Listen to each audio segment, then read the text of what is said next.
Welcome back. Once again, it's episode 9 of the Digital Discipleship Podcast. Listen, it is just getting better and better and better. If you haven't had a chance to go back and to listen to the myriad of videos and the previous episodes that we put together, I want to encourage you to do so. Man, in some of these episodes, I am pouring out just everything I have for you because I want to see you blessed and I want to see you lead well in the context that God has called you to. And so we've been in this series all month. We've been talking about help. We've really been focusing on finding the help and helping leaders take the steps they need to take to really get over the hump. And today we're going to continue that in a way because I'm going to be talking about the 6 types of working genius. And this comes from a work by Patrick Lencioni. If you don't know him, he's a leadership guru who wrote The Advantage, The 5 Dysfunctions of a Team, amongst many other things. And he just produces some really, really high value content. And this is a resource that I actually discovered a while ago. And I introduced it to our team recently. And they just went crazy over it, man. Our staff, we ended up talking about this for about 2 hours before we realized what we had been doing. And so I want to share it with you because I want to help you discover your area of greatness. Sometimes as leaders, we don't see the full value of who we are because we're focusing on the things that we get wrong and not the things that we get right. And so today, that's what I want to lead you through. I want to lead you through this journey of discovering the things that you do really well, discovering your strengths, discovering your type of genius, because the whole premise of this work is that we're all genius somewhere. That if we define and discover the area where we're a genius, then everything really starts to come together. So we're going to get ready to jump into this. But before we do, I've got to introduce myself. So my name is Henry, and I'm the systems architect. I work with pastors, churches, networks, and denominations to help them build the systems they need to grow. And that growth is defined spiritually, numerically, and financially, amongst other things. And so that's what I'm here to do. So in any way, if you see where I can come alongside you and your church and help you take some next steps, don't hesitate. The link is in the description below. We can connect and we can plug in together. All right. So let's start here because I really want to jump into this one. I'm going to give you what I have to give you in this little tight nugget, and I'm going to let you go and run with it. So before we talk about the 6 types of genius, like the preacher that I am, I got to set up the message, right? I got to set it up. So we got to deal with what's holding you back.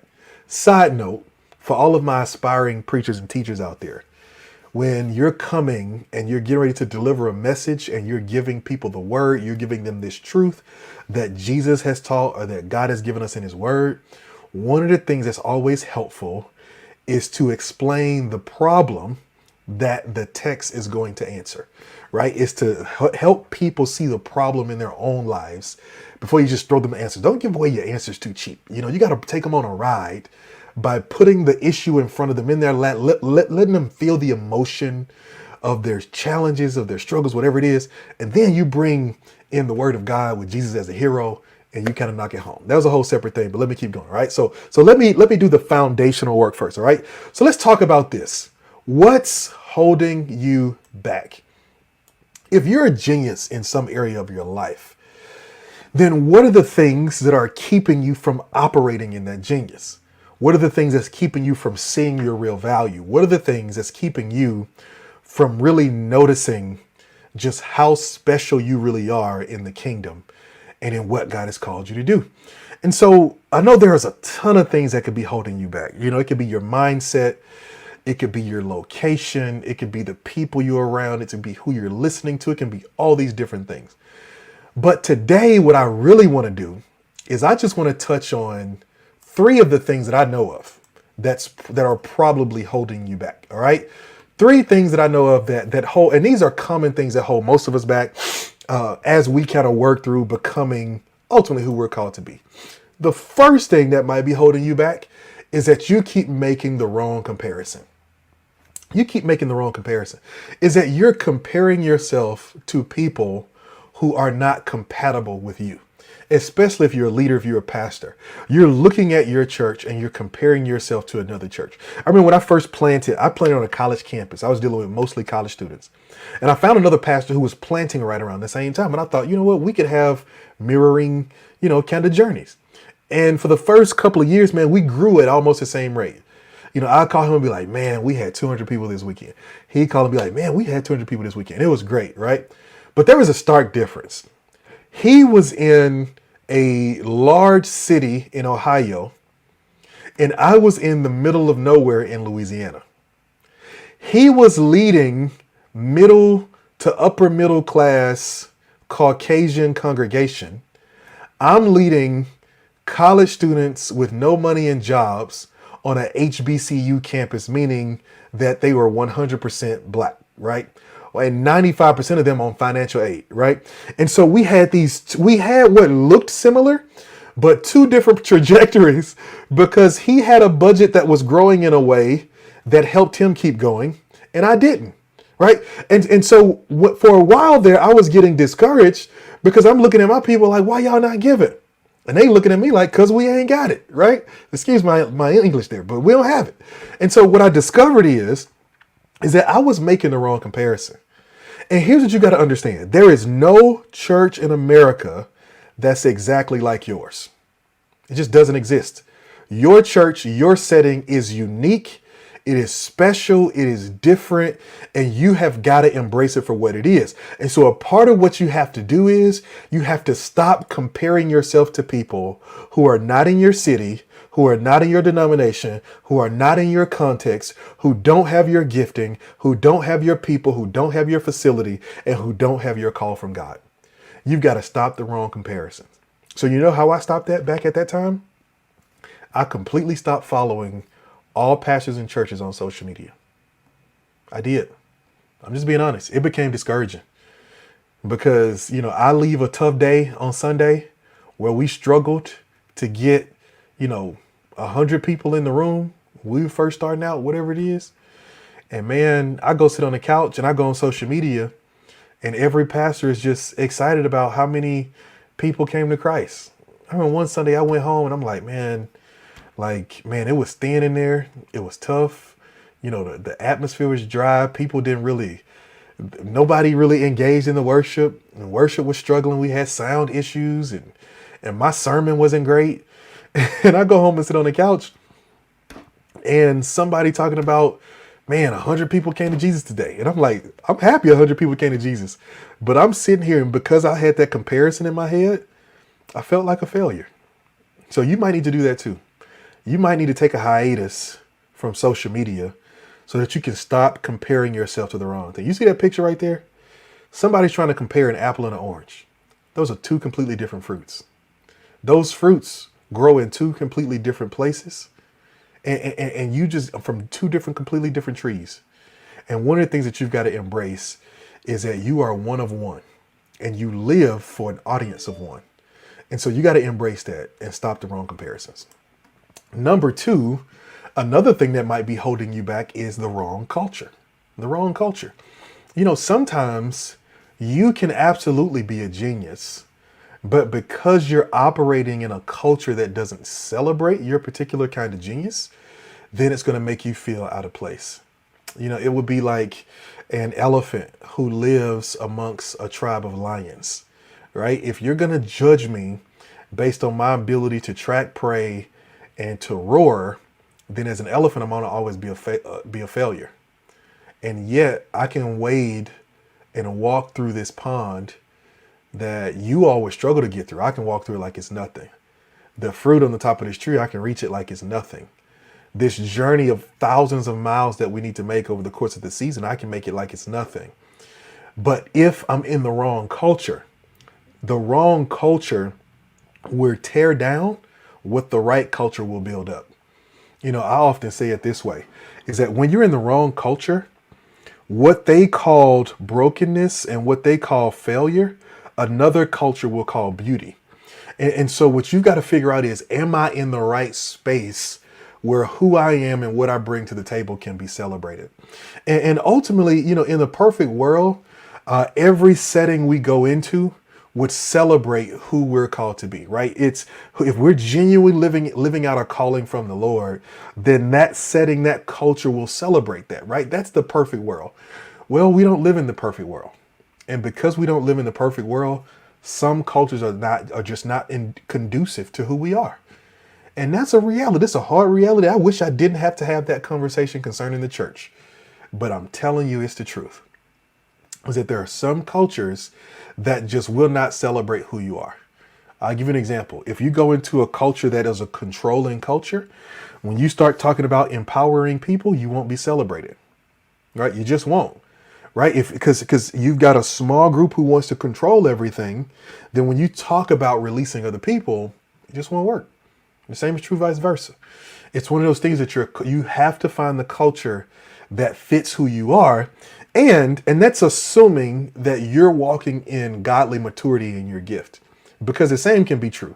If you are a person who wants to push forward the wrong kind of culture, if you want to be controlling and you don't want to empower people, if you want to make all the decisions by yourself and you don't want to involve other people into it, when you go into a healthy culture, that healthy culture will shun you because that culture has maybe learned the value of what it means to do that. And so you've got to make sure that you're not in the wrong culture, because sometimes the wrong culture will hold you back. And there are a ton of reasons for that. Sometimes a wrong culture is a wrong culture because of what it's been through, right? Every system we create, whether they're healthy systems or unhealthy systems, every system has a name on it. Every system we create is created because of something that we've gone through with some person that has taught us this is how we ought to behave going forward.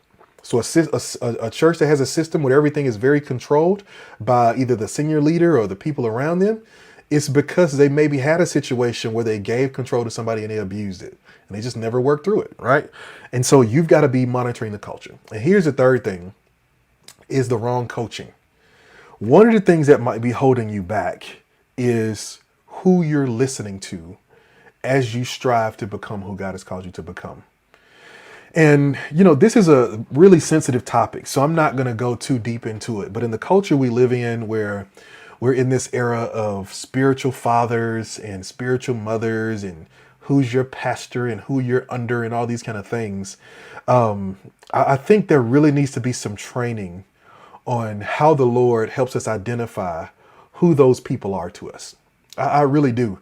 Because sometimes we go after people because of the name or the notoriety or the platform that they have, but we don't do a good job of inspecting their fruit.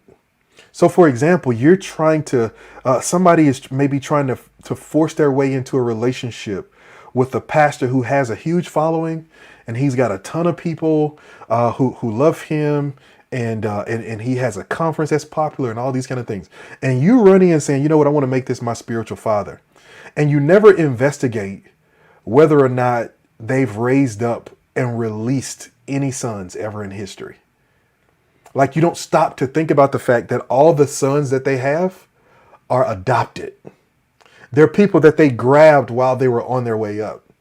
And so where it ends up hurting you is that you come in expecting that you're going to be coached and you're going to be mentored and developed by this person who's going to pour into you, only to discover that you're not their target audience, that they don't do well working with people who are at the place where you are in the process. They don't do well working with people who are leading churches of 100. They more so wait till you get around 500 to 1,000, grab you as you're ascending, and then give you what you need to go over the top. Right. And that's one scenario. Another scenario is that you're leaning in to somebody who's coaching or mentoring or whatever it is without discovering what are the things that they use to get where they are. What systems do they have in place? And I know you might get tired of hearing that word from me, but I promise you I'm going to keep on using it. Because systems are how we take the processes in our heads and make them reproducible for other people to use them. Right. And I've got a million different definitions for system. That's just one of them. Right. It's how we take what's in our heads and make it reproducible for other people. And sometimes we're taking coaching from people who were just so gifted that they were able to break through. And you can't copy giftedness. Either you're called or you're not. And so what you need is you got to make sure you have the right coaching. And I'm not talking about just your pastor. I'm not talking about that. Because you can have one person be your pastor and get coaching from somewhere else, right? You can have that.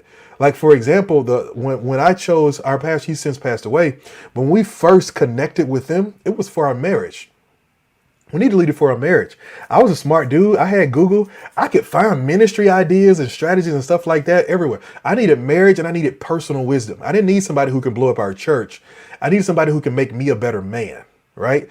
And so I'm not saying that your spiritual leader or your pastor or whatever it is the only coach you have. What I'm saying is you've got to identify the coaches you really need. Right. Because you may be asking a leader for something that they don't have the capacity to give. Right. And so you've got to make sure that you're doing your good research. Right. So now that being said, now we're going to step into looking at, now that you know these things are holding you back. So here's what I'm saying. I need you to address these three things. Make sure you're not comparing yourself to the wrong people.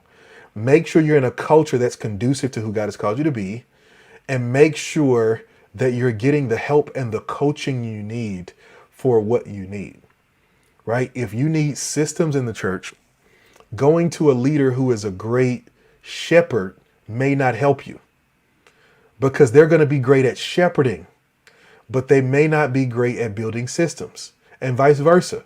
If you need to be a better pastor and figure out how to take better care of your people, going to somebody who is popular and has a big platform may not lend itself to giving you the tools that you need to help you take care of people well. All right. That's all I'm saying.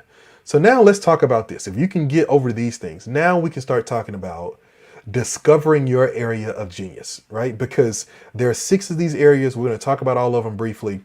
But really what I'm trying to help you uncover is, seeing the area in which you may really be something special if you could just really give your a chance to be it. So let's talk about these. Area number 1 is the genius of wonder. The genius of wonder. And again, this comes from Patrick Lencioni, his study, the 6 types of working genius. All right. So the first one is the genius of wonder. And so we talk about the genius of wonder. People with this particular type of genius, they're always thinking about how they can make things better. Right. They're always wondering. This is in the area of what he calls ideation, where they're in the realm of ideas, and they're really strong at seeing the potential of what something could be. And that's a form of genius, right? Looking at a situation and going like, man, how can we make this better? Like somebody called a cab one day, and when they called for a cab, they said, all right, we'll be there at the time you said.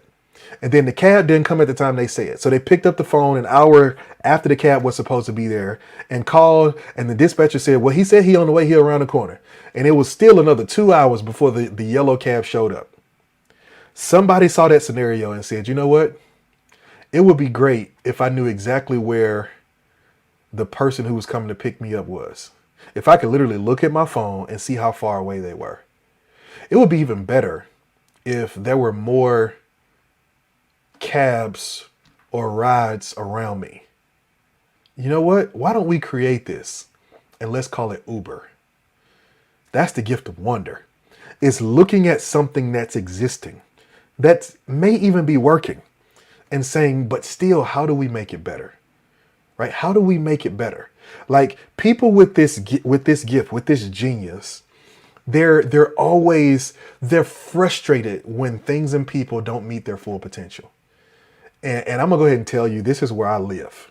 Like this is my strongest of the 6. I live in the place of wonder. And for a long time, I thought it was wrong that I lived in this place. I really did. And because, I thought, I had to be something different and I had to be more of this and more of that. And I've learned that this is my gift to the world, is that I'm always thinking about how we can push people forward. The fact that I'm doing this podcast and leading this company is because I'm looking out at the discipleship landscape of the church and I'm going, this could be so much stronger. Like if every church realized that God has given us the opportunity to create the kinds of people that will be sent into the world to make a difference, like we'll approach this differently. And so I'm always wondering, what does it look like if every church had a 100% success rate when it came to discipleship? If we had a process and we knew how to put together a plan for every person, if people stopped going to the world looking for purpose and came to the church instead, what would that look like? See, that's the gift of wonder. It's this curiosity that's always seeking out the full potential of the organization or of the people that we're called to lead. All right. That's number one. Number two is the genius of invention. And this type of person is really about creativity. And people who have this gift, they're always looking to generate new ideas and new solutions to problems, right? They're always thinking about how can we creatively pull something together? How can we create something new, right? Even these people, they're even really comfortable creating something out of nothing. Like to say, hey, look, this idea doesn't even exist yet, but we need somebody to create it. So let's jump in and let's do it. That's what this gift is. These people are gifted with that ability. And so they're always searching for the next thing to create to help move the organization or the people forward. It's a genius of invention. All right. Number three is discernment. See, the first two, we were talking about the world of ideas. And now we're stepping into activation. Like right now we're stepping into really activating and getting people plugged in. And so this type of genius is really about this a natural ability to evaluate and assess things. Discernment, this is almost like in the spiritual world, the prophetic gift, the prophetic lens, right? It's that ability to give this intentional kind of judgment. And that's super important, because really the key thing here, it says judgment, but it's really instinctive judgment, is that they just have a sense of things. They can't always explain it well. They can always put it into words. They can't tell you why, but they can feel it. And as a result, they're always handing out guidance to where somebody or where an organization could go next. It's a gut feeling, an instinct, an intuition, whatever you want to call it. But they make these decisions that pull together the logic of what I know, the common sense of what I hold on to, but also my awareness of people being people. And they pull all those things together to make discernment. And so these are people who are instinctively judging things. And every organization needs these people. You need people who are willing to ask the hard questions. If everybody on your team says yes every time you present an idea, you're being set up to fail. You need somebody who's not afraid to put every idea and every person under scrutiny. Right? Now, keep in mind that I believe that a team works best when all these things come together, but this is just one of the parts that you need to have. All right. Which takes us to the next one, which is galvanizing. And this genius is all about bringing energy and motivation. Right. And so really what they're good at doing, they're really great at pulling the people together, motivating the people, and making sure that everything has this bit of synergy, if you would. Right. They want to come along and make sure that they're pushing people and encouraging people to take the next steps and to go forward, which is why their focus is movement. They're thinking about how do we get this thing going forward? How do we get this moving? And if you have this gift, you're really great at rallying people. I like to think of this one almost like the pastoral or shepherding gift, right? It's that ability to really pull people along and gather people and bring some energy and motivation to people as they walk along this journey, right? And that's a form of genius. Like, man, this was blowing my mind, because I'm sitting here and going like, okay, dreaming up ideas is a form of genius, because everybody can't do that. Like, and I realize that. Like, some people can't come up with vision to save their life. And I always thought it was common and it was easy. It was the simplest thing in the world. If you show me the pieces I'm working with, and if God gives me a sense of where we're headed, I can figure out how we move from here to there. But for some people, that's the hardest thing in the world to do, because it's a form of genius. We just never realize it. Same thing as invention. Creating new things out of nothing. Some people never have that idea. And so it's like, all right, that's a form of genius. Discernment, being able to just feel things out. That's a form of genius. Galvanizing is a form of genius. Number 5, look at this. Enablement. These are people who are quick to respond to the needs of others. All right. They're always looking to come alongside and help other people do what they're called to do. Their focus is support. They're always thinking about how can I support other people? How can I come alongside other people and help them take the steps they need to take? Help them become who they're called to become. Help them do what they're called to do. How can I come alongside other people and provide assistance? You know, people with this gift, oftentimes you don't have to ask them to help you. They see you carrying stuff and they just come get stuff out of your hands. Enablement. Like it's that ability to come alongside people and help them shine as heroes with your help. Right? It's not about the credit. It's not about being recognized. These people get a joy out of seeing people accomplish what they set out to accomplish. Right? That's enablement. Last form of genius, tenacity. Tenacity. And these people really, their sole job is making sure that the projects get finished. They're really good at that. Their bottom line is impact and results, right? Is making sure that people push forward. And so these people are what I would call high standard people. Is that they are all about setting a standard and making sure that everybody rises to that standard. And making sure that everybody comes up to that standard and making sure that people understand that the big picture of what we're building is more important than the small picture of our comfort. Is that they're about pushing people to take the next step. And so they keep us focused on results. They make sure that we don't get stuck in our feelings, that we don't get stuck in our ideas, but that we just walk forward, right? So really quickly, one of the things that my team and I had a laugh about is we were laughing at how some of these different types of genius frustrate each other, right? So for example, somebody who has the gift of wonder might be frustrated, or let me say it this way. Somebody who has the gift of tenacity, who wants to finish things, might be frustrated by somebody who has the gift of wonder, right? Because the gift of wonder, you develop a strategy, you develop an idea, you pass it off, and before they finish the first idea, you're already to the second, third, fourth, fifth idea, right? And what we talked about with our team was this, is that every gift doesn't necessarily move at the same pace, and that's okay. So if I have the gift of wonder and somebody else has the gift of galvanizing, when I develop this idea, when I develop this vision, this strategy, I pass it off to the person who's a galvanizer.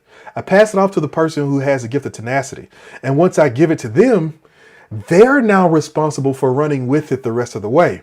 If I have the gift of wonder, I may not go the whole distance with that idea, but at the same time, that may not also be my job. And I've seen that work both ways. As somebody with the gift of wonder, I have passed things off and stepped out of them. I've also tried to run with the thing all the way to the end and seen it through. I've done it both ways. But if depending on how the team is composed and comprised, then we have to understand that we can all be at different stages of different projects at any given time. Right? Because while you're finishing up on tenacity, while you're enabling people, while you're galvanizing the group, I'm over here preparing what's coming next.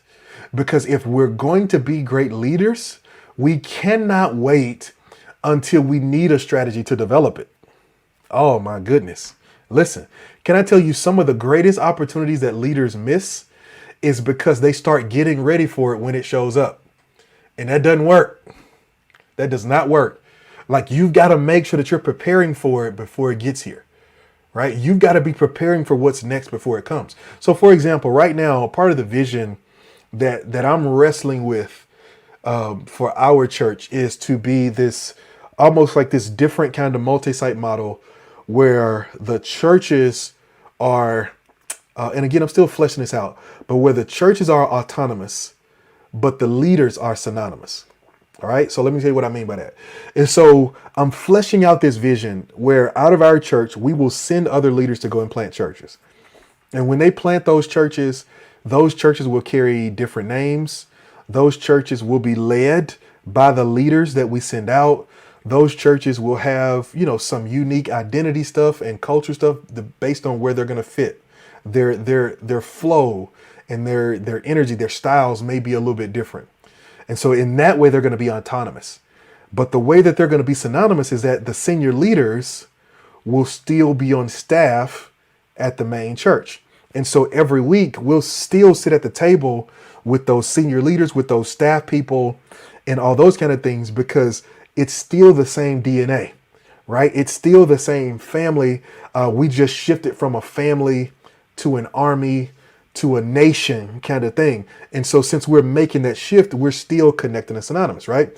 And so one of the things that we've got to push forward and we've got to understand is that if that's where I think we're going, I can't be super distracted and super into the details of leading all the small groups in our current church, leading all the prayer ministries in our current church, leading all the discipleship process in our current church. Because as the leader, I have the responsibility to be, for my gift set, to be in wonder right now about what that looks like, right? Because I've got to make sure that what we're building as far as processes and systems today matches where I think we're going. And so because of that, my point is this, is that we can be at different places in different processes. We can plan small groups in wonder, and then I pass them to somebody who has galvanizing, tenacity, discernment, whatever it is, and then I move on to the next thing, and that's okay. And there's a lot of conflict that happens because people think their leaders are scatterbrained because they hand them something and move on to the other thing. And it's not that they're scatterbrained, is that they are operating in their area of gifting. And what they're doing is that they're moving in their natural pace. And so we've all got to discover our natural pace, and we figure out how those things work together. But that's what we have to do. All right. So those are the 6 types of working genius. And I hope that you'll really walk through this. And I'm attaching another resource for you down here at the bottom so you can grab it and go through it and mess around with it. But I hope that you really gain something from this. I want you to know that you're a genius too, that there is genius in you, and you've got to embrace your type of genius. Don't spend your time lusting or coveting somebody else's genius, but lean into your type of genius. And I believe that as we mature, we start to see pieces of all of these in our lives somewhere, depending on what we're being asked to do. So listen, I hope that this was a blessing to you. And I want you to keep growing and becoming who God has called you to be. If there's a way that I can help you and your church, all you've got to do is click the link below, click the link in the show notes, and set up your free discovery call with me. And I'll look forward to chatting with you and walking with you as God continues to do what he does in your life. Until next time, keep the gears turning.